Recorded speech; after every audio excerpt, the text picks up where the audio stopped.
मुसलमान कह रहा था, पतला सा टोपी पहने हुए दाढ़ी रखे हुए, कि मूर्ति पूजा गलत है। लिखा है श्वेताश्वेतर उपनिषद अध्याय नंबर 4 श्लोका नंबर 19 में। ये क्या सही कह रहा है? आप लाइब्रेरी में जाओ और उसका तर्जुमा पढ़ो, आपको पता चलेगा क्या लिखा है। इस्लाम में लिखा है कि अगर आप खुदा के अलावा किसी को और पूछते हैं, किसी और की इबादत करते हैं, ये सबसे बड़ा गुनाह है। और अल्लाह ताला फरमाते हैं सूरह निसा में सूरह नंबर 4 आयत नंबर 48 में, और सूरह निसा सूरह नंबर 4 आयत नंबर 116 में, कि अल्लाह सुब्हाना व तआला अगर चाहे तो कोई भी गुनाह को माफ कर सकता है, लेकिन शिर्क को कभी नहीं माफ करेगा। अगर एक इंसान मुशरिक जैसा मर गया तो अल्लाह ताला कभी भी उसे माफ नहीं कर सकता।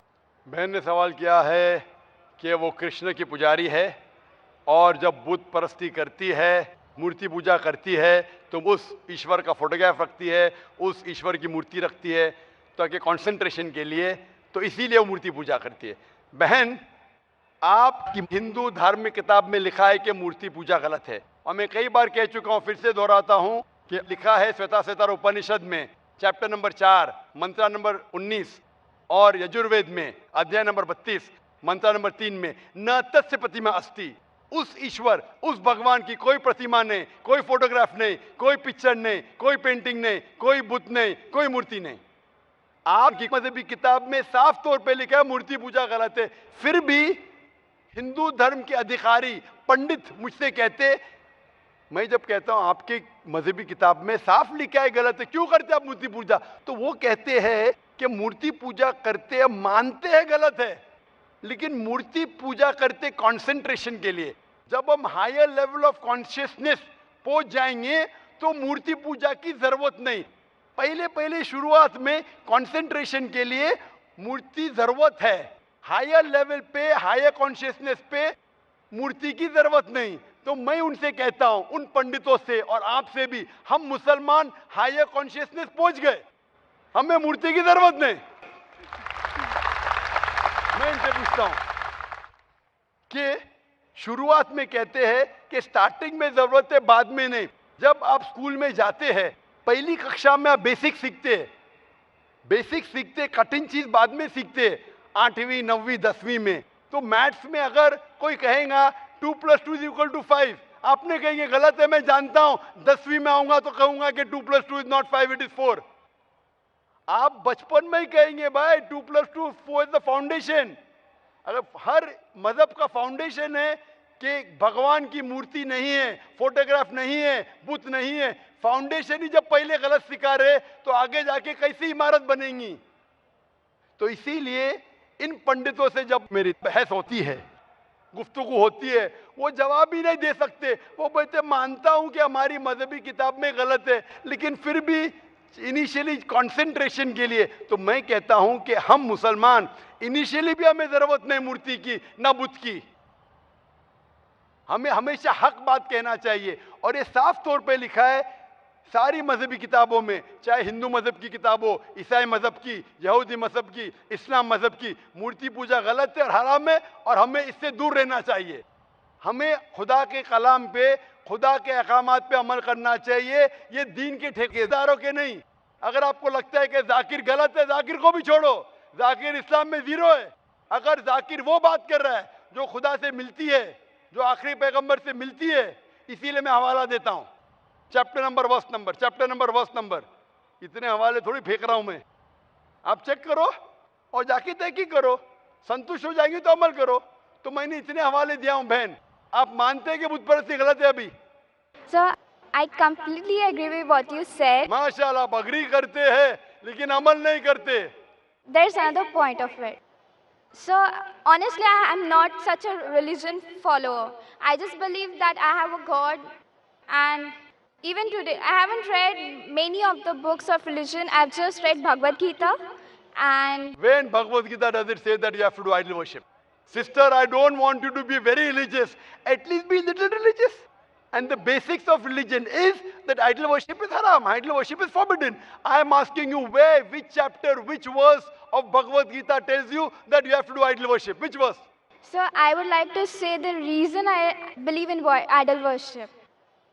It is when I have a problem, a very big problem, all I do is I close my eyes, visualize and feel my Lord, that is Lord Krishna, whom I worship.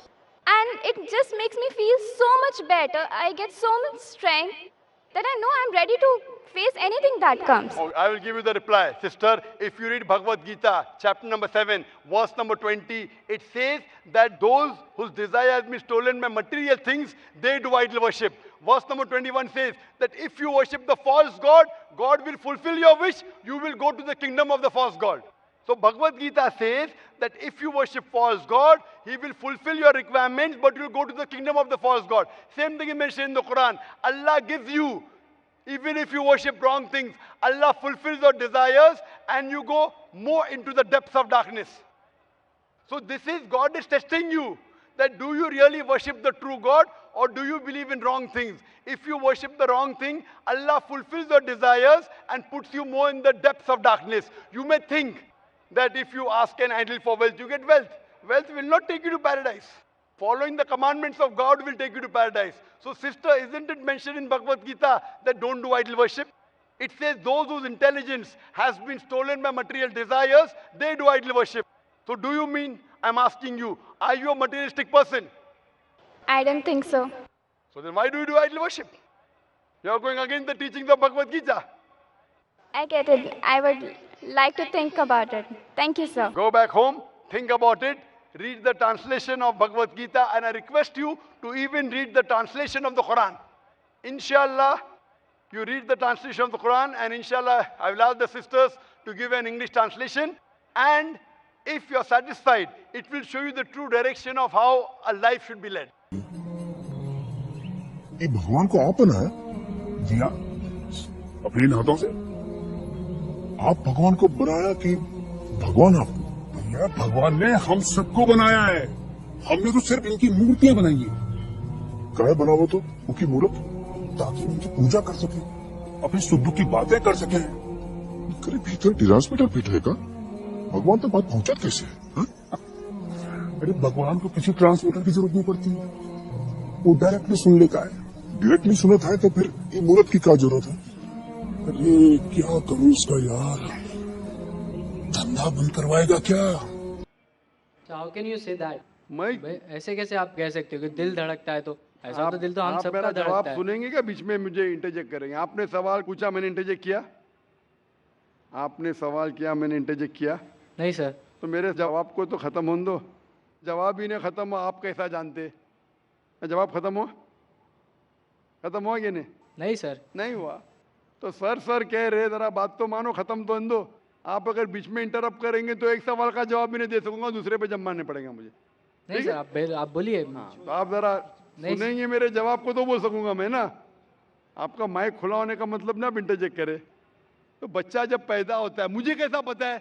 क्योंकि किताब में लिखा है, अल्लाह के रसूल फरमाते हैं कि हर बच्चा जब पैदा होता है, खुदा कहता है हर बच्चा जब पैदा होता है मुस्लिम पैदा होता है, इसलिए मुझे पता चला है। आपने कुरान और हदीस नहीं पढ़ी, मैंने पढ़ा हूं। और दिल धड़कता, मैं डॉक्टर हूं, आपने डॉक्टरी की नहीं की। मैं डॉक्टरी क्या, मैं जानता हूं। बच्चा जब पैदा होता है सांस लेता है, सांस लेने से अल्लाह को पता चलता है ये मुस्लिम है, लेकिन इंसान को नहीं पता चलता है। तो माँ कहता है तो हमारे इंसान को पता चलता है माँ। तो सबसे पहले अल्लाह, फिर माँ। तो अल्लाह को पता लगने के लिए बोलने की जरूरत नहीं, उसका एक्शन ही कहता है कि वो मुस्लिम है।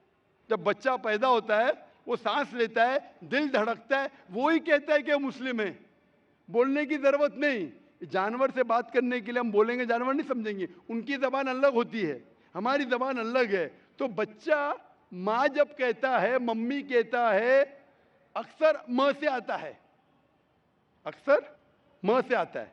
तो ये लफ्ज आसान लफ्ज है बोलने के लिए सारी जबानों में, चाहे इंग्लिश है, चाहे हिंदी हो, चाहे मराठी हो, माँ बोलना आसान है। इसीलिए ये लफ्ज म से आता है, माँ, मम्मी, मदर, अक्सर।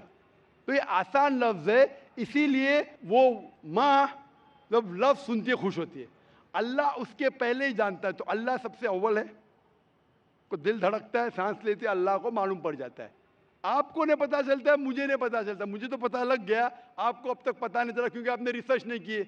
आप मुझे पूछेंगे ये बीमारी की दवा क्या है, मैं बीमार, बुखार है मुझे, तो मैं बोलूँ क्रोसिन लो, मेटासिन लो, पैरासीटामोल लो। आपको कैसा पता चला? क्योंकि मैंने मेडिसिन किया। आपने किए? नहीं किया। नहीं किए, इसलिए पता है मुझे। तो मैं किताबें पढ़ा हूँ, मजहबी किताबें पढ़ा, इसलिए मुझे पता। आपने पढ़ी है तो आप भी पढ़िए। मैं आपसे पूछना चाहता हूँ, मैंने आपके सवाल का जवाब दिया, मैं अभी सवाल पूछना चाहता हूँ आपसे। आप सनातन धर्म से, आप मानते खुदा एक है? हाँ। आप मानते हैं कि मूर्ति पूजा गलत है? हाँ आप मानते हैं कि आखिरी पैगंबर मोहम्मद सल्लल्लाहु अलैहि वसल्लम है? सर, लिखा गया है तो मैं मानता हूँ। मैंने इतने हवाले दिया, वो बहन ने सवाल किया कि मोहम्मद सल्लल्लाहु अलैहि वसल्लम का जिक्र क्या है। मेरी पूरी तकरीर 1 घंटे की, मैंने 1 घंटा तो लिया ने, 10 मिनट के अंदर इतने हवाले दिया। सैकड़ों में से कम 25-30 हवाले तो दिया होगा, 25-30 कम से कम, सैकड़ों में से। मैं पूछना चाहता हूँ, आप मानते हैं कि मोहम्मद सल्लल्लाहु अलैहि वसल्लम आखिरी पैगंबर है? सर, आपको जवाब देने से पहले कहना चाहूँगा कि ये मेरे किताब में लिखा गया है, हमारे धर्म में लिखा गया है, तो मैं मानता हूँ उसे। बिल्कुल सर। तो वही तो कह रहा हूं मैं पहले कह चुका हूं, आप हर धार्मिक किताब के तालो इला कलिमतिन सवाइम बैना बैनकुम, कुरान में लिखा है सूरह इमरान में सूरह नंबर 3 आयत नंबर 64 में, आओ उस बात की तरफ जो आप और हम में यकसा है। जो आपकी किताब और मेरी किताब में यकसा, उसके ऊपर तो अमल करो। जो इख्तिलाफी बातें कल डिस्कस करेंगे। आपकी हिंदू मजहब की किताब में, आपके वेद में लिखा है, कुरान में लिखा है खुदा एक है। आपकी किताब में लिखा है बुत परस्ती हराम है, मेरी किताब में लिखा है। आपकी किताब में लिखा है आखिरी पैगंबर मोहम्मद सल्लल्लाहु अलैहि वसल्लम, मेरी किताब में लिखा है। आपकी किताब में लिखा है शराब हराम है, मेरी किताब में लिखा है। आपकी किताब में लिखा है सूअर का गोश्त खाना हराम है, मेरी किताब में लिखा है। हम इस पे अमल क्यों नहीं करते? और अगर आप मानते खुदा है कि बुत परस्ती गलत है, मोहम्मद सल्लल्लाहु अलैहि वसल्लम आखिरी पैगंबर है, आपकी किताब में लिखा है कि पैगाम पे अमल करो, आप करते? कल की अवतार, आखिरी अवतार, वालिद का नाम था विष्णु यास अब्दुल्ला, माता का नाम था सुमति आमिना। पैदा हुए महफूज जगह पे, अमन की जगह पे, मक्का। वही मिली गारे हीरा में, गए शिमाल की तरफ नॉर्थवर्ड, वापस आ गए, मक्का से मदीना गए, फिर मक्का आ गए। उनके 4 दोस्त, इतने सब गहराई में दिया है। लिखा है कि आप मानो कि वो आखिरी पैगंबर है, उसके पैगाम पे अमल करो। आप अमल करना चाहेंगे? सर, फिलहाल मैं हिंदू धर्म से, तो मैं तो नहीं कर सकता। वही कहता हूं ना, आप अपनी किताब के पैगाम पे अमल नहीं कर सकते तो और रिसर्च कीजिए। मैं चाहूंगा कि आप कुरान मजीद का तर्जुमा पढ़िए। आपकी किताब में लिखा है कि आखिरी अवतार, कल के अवतार मोहम्मद सल्लल्लाहु अलैहि वसल्लम में, उसके पैगाम पे अमल करना चाहिए। कम से कम आप कुरान मजीद का तर्जुमा पढ़िए, वो जबान में, जो जबान में आपको महारत है उसमें पढ़िए।